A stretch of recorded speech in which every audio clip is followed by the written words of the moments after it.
कहानी चांदनी और इच्छाओं की परी। नीले आसमान के नीचे घने पेड़ों के बीच बसा था एक सुंदर सा गांव नंदपुर, जहां बहती नदियां गुनगुनाती थीं और हवा फूलों से बातें करती थी। इसी गांव में रहती थी एक नन्ही उजली सी बच्ची चांदनी। चांदनी का मन था चांद जैसा उजला कोमल, लेकिन बेसब्र।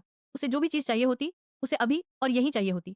इंतजार उसके लिए सबसे बड़ा दुख था। एक शाम जब चांदनी आंगन में अकेली बैठी आसमान की तरफ देख रही थी, उसने चांद से कहा, काश मेरी सारी इच्छाएं एक पल में पूरी हो जाती। उसी क्षण आकाश से एक जादुई तारा टूटा और उसकी आंखों के सामने एक तेज रोशनी चमकी, और उस रोशनी में प्रकट हुई एक परी, चमकते पंखों वाली, आंखों में ब्रह्मांड सा गहरापन और मुस्कान में ममता की मिठास। मैं हूँ इच्छाओं की परी, उसने कहा। आज मैं तुम्हारी एक इच्छा पूरी कर सकती हूँ, बस एक पल में। चांदनी की आंखों में चमक आ गई। उसने बिना सोचे कहा, मैं चाहती हूँ हर वो चीज जो मैं सोचूं मुझे तुरंत मिल जाए। परी थोड़ी देर शांत रही, फिर उसने अपने पंख फैलाए और चांदनी को अपने जादुई आईने में उसका भविष्य दिखाया। उस आईने में चांदनी एक बड़ी सी महल जैसी दुकान में बैठी थी, खिलौनों से घिरी हुई, गुड़िया, झूले, किताबें, मिठाइयां, सब कुछ। मगर उसकी आंखों में कोई चमक नहीं थी, न कोई दोस्त, न कोई हौसी, और सबसे बड़ा, न कोई इंतजार।